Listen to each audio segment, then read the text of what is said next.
Mala block panchayat വാർഷിക പദ്ധതി രൂപീകരണത്തിന്റെ ഭാഗമായി വികസന സെമിനാർ നടന്നു. വി.ആർ. സുനിൽകുമാർ എം.എൽ.എ ഉദ്ഘാടനം നിർവഹിച്ചു. അത് പൂർണ്ണമായിട്ട് ഉപയോഗപ്പെടുത്തേണ്ട ഒരു വേദി കൂടിയായിട്ടാണ് ഇതിനെ നമ്മൾ കാണുന്നത്.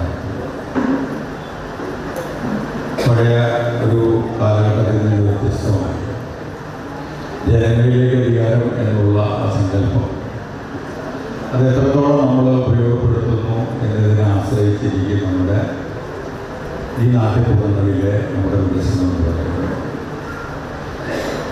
അതായിരിക്കണം നമുക്ക് ഉണ്ടാകേണ്ട നല്ല ചർച്ചകൾ, നല്ല ആശയങ്ങൾ, ഭാവിയിൽ എങ്ങനെയായിരിക്കണം നമ്മുടെ നാട്, നമ്മുടെ പ്രദേശം, നമ്മുടെ കുട്ടികൾ, അവരിലൂടെ നമുക്ക് ഏതെല്ലാം മേഖലകളിലേക്ക് കടന്നു വരാൻ സാധിക്കും.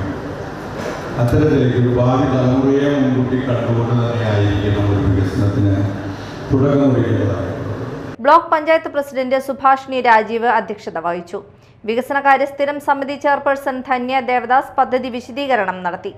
വൈസ് പ്രസിഡന്റ് ബൈജു എടത്താടൻ, മാള ഗ്രാമപഞ്ചായത്ത് പ്രസിഡന്റ് പി.കെ. രാധാകൃഷ്ണൻ, മാള ബ്ലോക്ക് പഞ്ചായത്ത് ക്ഷേമകാര്യ സ്ഥിരം സമിതി ചെയർപേഴ്സൺ സെലിൻ ജെയിംസ്, ആരോഗ്യ വിദ്യാഭ്യാസ സ്ഥിരം സമിതി ചെയർമാൻ പോൾസൺ കൊടിയൻ, മറ്റു ബ്ലോക്ക് പഞ്ചായത്ത് അംഗങ്ങൾ എന്നിവർ സന്നിഹിതരായിരുന്നു.